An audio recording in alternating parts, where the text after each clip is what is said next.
Le match s'est joué en deux temps. D'abord, en première période, Chicoutimi a semblé seul en début de match sur la glace, menant même 6-1 dans les lancers à un certain moment donné. Le seul premier lancé de Rimouski était en venu à 4 minutes quelque chose. Alors ça a été long, c'est même pas été un lancer qu'on calcule comme chance de compter. La première se termine 3-0 pour Chicoutimi, même si Rimouski a l'avance 14-10 dans le chiffre de lancer. Et tout ça gracieuseté de la générosité du gardien de but de Rimouski, Maxime Goujon, qui voudrait certainement revoir 2 des 3 buts qu'il a accordés. Mais en deuxième, je ne sais pas ce qui s'est passé dans la chambre, on a dû se parler un peu.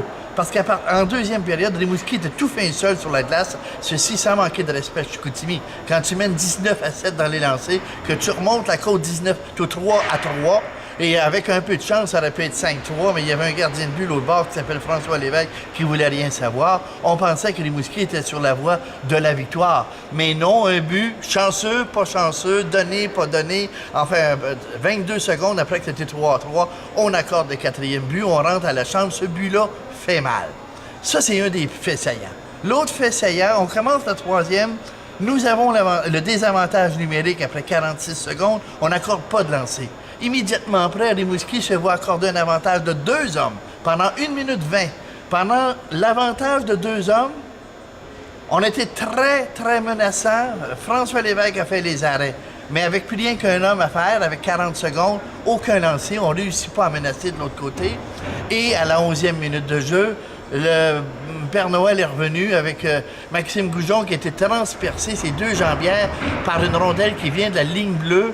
C'est comme si ces jambières avaient été en beurre mou. La rondelle est passée à travers, rentrée dans le fond pour faire 5-3, le 6e but dans un filet désert. Drew Parris qui n'a pas attendu 50 matchs pour prendre sa place à la ligne bleue de Chicoutimi. C'est un défenseur de 20 ans. Il a 2 buts ce soir. Il a montré comment il était fait. C'était Sébastien Piché, Félix Lefrançois et Félix Cornet qui ont les 3 buts de Rimouski. On a parlé avec Philippe Cornet après le match. Vous verrez ça dans un des vidéos. Philippe ne comprend pas. Est-ce que c'est la période des transactions qui rend des gens nerveux? Il faut donner du crédit au gardien de but adverse, oui. Le coach que vous allez entendre également dans une vidéo dira à une de mes questions, oui, c'est des petits détails et la générosité de notre gardien qui a finalement fait en sorte qu'on sort de là avec une défaite. Mais c'est une 6e de suite. Il est temps que les victoires reviennent. Rimouski reprend l'entraînement. Ils vont avoir droit à 2 très bonnes pratiques avant de prendre la route. Et là, ils prennent la route pour 5 matchs. On ne revient pas ici avant le 18. Contre qui? Contre Shawinigan. Pensons-y pas. Pas de suite. Ça sera toujours le temps. Laissons finir les transactions d'ici à jeudi. Voyons voir quelle sorte d'équipe on va avoir.